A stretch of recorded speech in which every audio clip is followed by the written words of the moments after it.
मधुबन के बाबा, मधुबन के बाबा मुरली वाले, आपका क्या कहना, आपका क्या कहना। ओम शांति। आज 5 मई 2022 के साकार मधुर महावाक्य है। सुनते हैं बाबा के मधुर बोल, बाबा के शब्दों में। बाबा कहते हैं, मीठे बच्चे, तुम बाप की श्रीमत पे चलो तो तुम्हें कोई भी दुख नहीं दे सकता। दुख तकलीफ देने वाला रावण है जो तुम्हारे राज्य में होता ही नहीं। दुख तकलीफ देने वाला रावण है जो तुम्हारे राज्य में होता नहीं। क्वेश्चन, इस ज्ञान यज्ञ में तुम बच्चे कौन सी आहुति देते हो?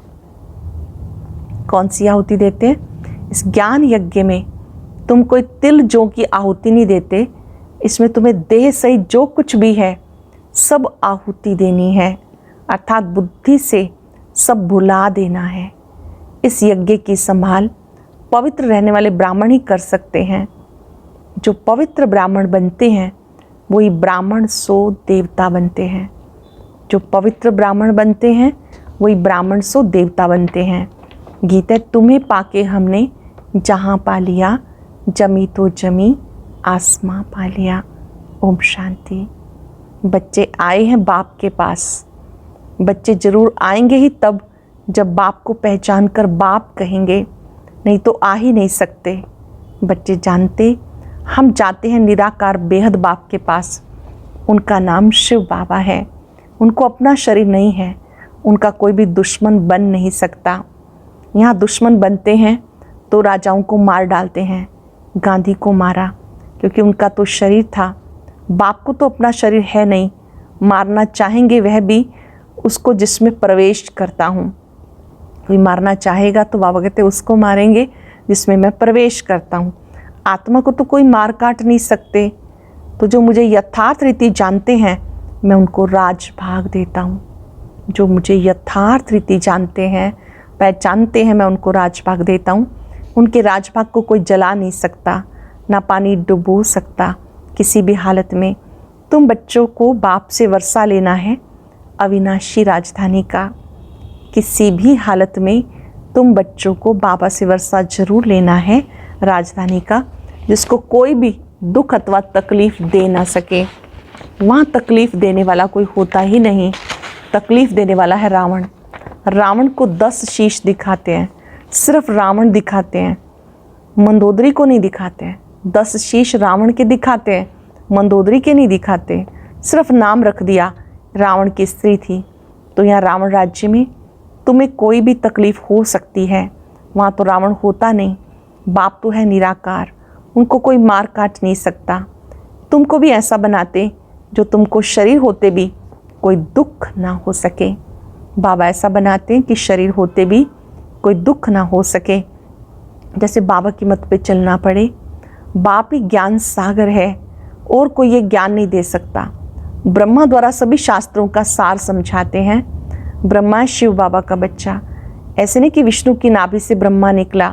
अगर नाभि कहीं तो शिव बाबा की नाभि कमल से निकला। तुम भी शिव की नाभि से निकले हो। बाकी चित्र सब रॉन्ग है। एक ही बाबा राइटियस है। रावण अनराइटियस बना देते। ये खेल है। इस खेल को तुम जानते हो। कब से रावण राज शुरू हुआ, कैसे मनुष्य गिरते गिरते गिर गए, ऊपर कोई भी चढ़ ना सके। बाप के पास जाने का जो रास्ता बताते वह और ही जंगल में डाल देते, क्योंकि रास्ता जानते ही नहीं।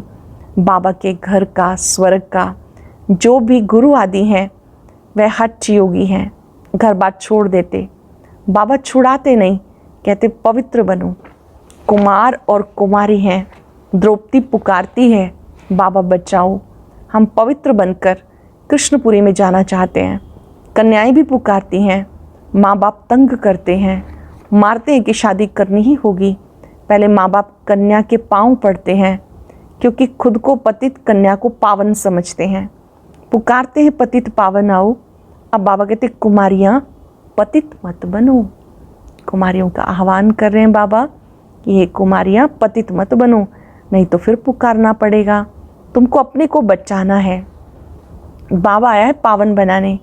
कहते स्वर्ग की बादशाही का वर्षा देने आया हूँ, इसलिए पवित्र बनना पड़े। पतित बनेंगे तो पतित होकर मरेंगे, स्वर्ग के सुख देख नहीं सकेंगे। स्वर्ग में बहुत मौज है, हीरे जवाहरात के महल हैं। वही राधे कृष्ण फिर लक्ष्मी नारायण बनते तो लक्ष्मी नारायण को भी इतना प्यार करना चाहिए। अच्छा, कृष्ण को प्यार करते फिर राधे को क्यों गुम कर दिया? कृष्ण जन्माष्टमी पर कृष्ण को झूला झूलाते हैं। माताएं कृष्ण को बहुत प्यार करती हैं, राधे को नहीं। और फिर ब्रह्मा जो श्री कृष्ण बनने वाला है, उनकी इतनी पूजा नहीं है। जगदम्बा की तो बहुत पूजा करते। जो सरस्वती ब्रह्मा की बेटी है, आदिदेव ब्रह्मा का सिर्फ अजमेर में मंदिर है। अब मम्मा है ज्ञान ज्ञानेश्वरी। तुम जानते हो वह ब्राह्मणी है, वह कोई स्वर्ग की आदि देवी नहीं है, ना कोई 8 भुजाएं हैं। ब्रह्मा भी हमारी माँ है, जगदम्बा भी माँ है, मम्मा है ज्ञान ज्ञानेश्वरी। तुम जानते हो वो ब्राह्मणी है, वह कोई स्वर्ग की आदि देवी नहीं, ना कोई 8 भुजाएं हैं। मंदिर में 8 भुजाएं दिखाई। बाबा कहते हैं माया के राज्य में झूठ ही झूठ है, एक बाबा ही सत्य है जो सच बताते हैं। मनुष्य से देवता बनाने के लिए उस जिस्मानी ब्राह्मणों द्वारा तुम कथाएं आदि सुनते सुनते इस हालत में पहुंच गए हो। अब मौत सामने खड़ा है। बाबा कहते अब झाड़ की जड़ जड़ीभूत अवस्था होती है, तब कलयुग के अंत में कल्प के संगम युग पर मैं आता हूँ। मैं युगे युगे नहीं आता हूँ, मैं कचमच अवतार वरा अवतार नहीं लेता। मैं कण कण में नहीं रहता हूँ, तुम आत्माएं भी कण कण में नहीं जाती हो, तो मैं कैसे जाऊँगा? मनुष्य के लिए कहते हैं वह जानवर भी बनते हैं, वह भी अनेक योनियाँ हैं, गिनती कर ही नहीं सकते। बाबा कहते राइट बात अब मैं तुम्हें समझाता हूँ, अब जज करो 84 लाख जन्म सत्य हैं या झूठ। इस झूठी दुनिया में सच कहाँ से आया? सच तो एक ही होता है। बाप एक ही बार आकर सत्य असत्य का निर्णय करते हैं। माया ने सबको असत्य बना दिया, बाबा आकर सबको सत्य बनाते। अब जज करो राइट कौन है? तुम्हारे इतने गुरु गोसाई राइट या एक बाप राइट? एक राइटियस बाबा ही राइटियस दुनिया की स्थापना करते हैं। वहाँ बेकायदे कोई काम होता ही नहीं, वहाँ किसको विष नहीं मिलता। तुम जानते हो भारतवासी बरोबर देवी देवता थे, अब पतित बन गए। पुकारते हैं पतित पावन आओ। यथा राजा रानी तथा प्रजा सब पतित हैं, तभी लक्ष्मी नारायण आदि को पूजते हैं ना। भारत में ही पवित्र राजाएं थे, अब अपवित्र हैं, पवित्र को पूजते हैं। बाबा आकर तुम्हें महाराजा महारानी बनाते तो पुरुषार्थ करना चाहिए। बाबा आकर महाराजा महारानी बनाते तो पुरुषार्थ करना चाहिए। बाकी 8 भुजा वाला कोई है नहीं। लक्ष्मी नारायण को भी 2 भुजाएं हैं। चित्र में फिर नारायण को सांवरा, लक्ष्मी को गोरा दिखाते हैं। अब एक पवित्र एक अपवित्र कैसे हो सकता? तो चित्र झूठे हुए ना। अब बाबा समझाते राधे कृष्ण दोनों गोरे थे, फिर काम चिता पर बैठ दोनों सांवरे हो गए। एक गोरा एक सांवरा तो हो ना सके। श्री कृष्ण को श्याम सुंदर कहते हैं, राधे को श्याम सुंदर क्यों नहीं कहते? ये फ़र्क क्यों रखा? जोड़ा तो एक जैसा होना चाहिए। अब तुम ज्ञान चिता पर बैठे हो, फिर काम चिता पर क्यों बैठते हो? बच्चों को भी ये पुरुषार्थ कराना है। हम ज्ञान चिता पर बैठे हैं, तुम फिर काम चिता पर बैठने की चेष्टा क्यों करते हो? अगर पुरुष ज्ञान उठाता, स्त्री नहीं उठाती, तो भी झगड़ा पड़ जाता है। एक ज्ञान में चले एक ना चले तो आपस में झगड़ा हो जाता है। यज्ञ में विघ्न बहुत पड़ते हैं। ये ज्ञान कितना लंबा चौड़ा है। जब से बाबा आया तो रुद्र यज्ञ शुरू हुआ। जब तक तुम ब्राह्मण ना बनो तब तक देवता बन नहीं सकते। जब तक तुम ब्राह्मण ना बनो तब तक देवता नहीं बन सकते। शूद्र पतित से पावन देवता बनने के लिए ब्राह्मण बनना पड़ेगा। ब्राह्मण ही यज्ञ की संभाल करते हैं, इसमें पवित्र बनना है। बाकी कोई तिल जो आदि इकट्ठे करके नहीं रखने जैसे और लोग करते हैं। आफत के समय यज्ञ रचते हैं, समझते भगवान ने भी ऐसा यज्ञ रचा था। बाबा तो कहते हैं ज्ञान यज्ञ है जिसमें तुम आहुति डालते हो। दे सही जो कुछ है आहुति देनी है, पैसा भी नहीं डालना। इसमें सब कुछ स्वाहा करना है। इनके ऊपर एक कहानी है। दक्ष प्रजापिता ने यज्ञ रचा। अब प्रजापिता तो एक है, प्रजापिता ब्रह्मा फिर दक्ष प्रजापिता कहाँ से आया? बाप प्रजापिता ब्रह्मा द्वारा यज्ञ रचते हैं। तुम सब ब्राह्मण हो, तुम्हें मिलता है दादे का वर्षा। तुम कहते ही हो हम शिव बाबा के पास आए हैं थ्रू ब्रह्मा। ये शिव बाबा की पोस्ट ऑफिस है। ब्रह्मा शिव बाबा की पोस्ट ऑफिस है। चिट्ठी भी लिखो तो शिव बाबा थ्रू ब्रह्मा, बाबा का निवास इसमें है।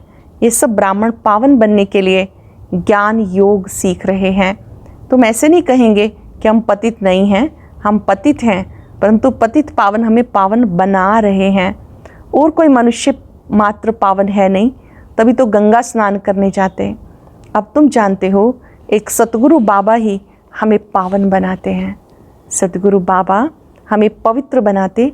उनकी श्रीमत है बच्चे, मुझ एक के साथ अपना बुद्धि योग जोड़ो। अंडरलाइन करेंगे श्रीमत को, बाबा के साथ बुद्धि योग जोड़ो। जज करो, चाहे इन गुरुओं के पास जाओ, चाहे मेरी मत पे चलो, तुम्हारा एक ही बाप टीचर सतगुरु है, बेहद का बाप। सब मनुष्य मात्र को कहते आत्म अभिमानी बनो। देवताएं आत्म अभिमानी होते, यहाँ तो ये ज्ञान किसी में है नहीं।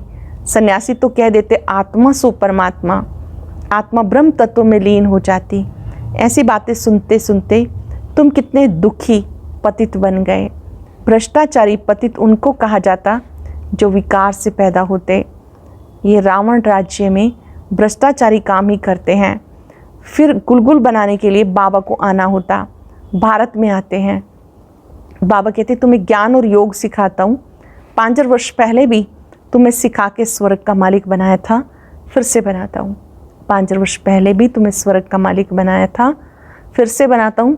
कल्प कल्प में आता ही रहता हूँ, इसकी ना आदि है ना अंत, चक्र चलता ही रहता, प्रलय की तो बात ही नहीं। तुम बच्चे इस समय अविनाशी ज्ञान रत्नों से झोली भरते हो। शिव बाबा को कहते हैं बम बम महादेव। बम बम अर्थात शंख ध्वनि कर हमारी झोली भर दो। झोली कैसे भरती है? शंख ध्वनि से। नॉलेज बुद्धि में रहती है, आत्मा में ही संस्कार है। आत्मा ही पढ़कर इंजीनियर बैरिस्टर आदि बनती। अब तुम आत्माएं क्या बनेंगी? कहते हो बाबा से वर्षा लेकर लक्ष्मी नारायण बनेंगे। आत्मा पुनर्जन्म जरूर लेती है, ये समझने की बातें हैं। कोई को सिर्फ 2 अक्षर कान में डाल दो कि तुम आत्मा हो, शिव बाबा को याद करो तो स्वर्ग की बादशाही मिलेगी। तुम आत्मा हो, शिव बाबा को याद करो, स्वर्ग की बादशाही मिलेगी। कितना सहज है। एक ही बाप सत्य बताते, सबको सदगति देते, बाकी सब झूठ बताकर दुर्गति करेंगे। शास्त्र आदि भी सब बाद में बने। भारत का शास्त्र एक ही गीता है। कहते परंपरा से चले आए, परंतु कब से? समझते सृष्टि को लाखों वर्ष हुए। अच्छा, तुम बच्चे बाबा के लिए अंगूर ले आते हो, तुम ही लाते हो, तुम ही खाते हो, मैं नहीं खाता हूँ। आप ही लाते हो, आप ही खाते हो, मैं नहीं खाता हूँ। मैं तो अभोगता हूँ। सत्युग में भी तुम्हारे लिए महल बनाते, यहाँ भी तुमको नए महल में रखता हूँ, हम तो पुराने में रहते हैं। ये वंडरफुल बाबा है। ये बाप भी है तो मेहमान भी है। बॉम्बे में जाएं तो मेहमान कहेंगे ना, यूँ तो ये बहुत बड़ा सारी दुनिया का मेहमान है। इनको आने और जाने में देरी नहीं लगती। बाबा को मूल वतन से आने और जाने में कोई देरी नहीं लगती। मेहमान भी वंडरफुल है। दूर देश का रहने वाला आया देश पराई में, तो मेहमान हुआ ना। आते हैं तुम्हें गुलगुल बनाकर वर्षा देते हैं, कौड़ी से हीरे जैसा बनाते हैं। अच्छा, मीठे मीठे सिक्के लदे बच्चों प्रति माता पिता बाप दादा का याद प्यार गुड मॉर्निंग। रूहानी बाप की रूहानी बच्चों को नमस्ते। रूहानी बच्चों की रूहानी बाप दादा को नमस्ते, गुड मॉर्निंग। शुक्रिया बाबा, शुक्रिया। धारणा के लिए सार। अविनाशी ज्ञान रत्नों की धारणा कर शंख ध्वनि करनी है। ज्ञान रत्नों की धारणा कर शंख ध्वनि करनी है। सबको ज्ञान रत्न देने हैं। सत्य और असत्य को समझकर सत्य मत पर चलना है। कोई भी बेकायदे कर्म नहीं करना, कोई भी श्रीमत के विरुद्ध कार्य नहीं करना। वरदान है बुद्धि को बिजी रखने की विधि द्वारा व्यर्थ को समाप्त करने वाले सदा समर्थ भव। बुद्धि को बिजी रखने की विधि द्वारा व्यर्थ को समाप्त करने वाले सदा समर्थ भव। सदा समर्थ अर्थात शक्तिशाली वही बनता है जो बुद्धि को बिजी रखने की विधि को अपनाता है।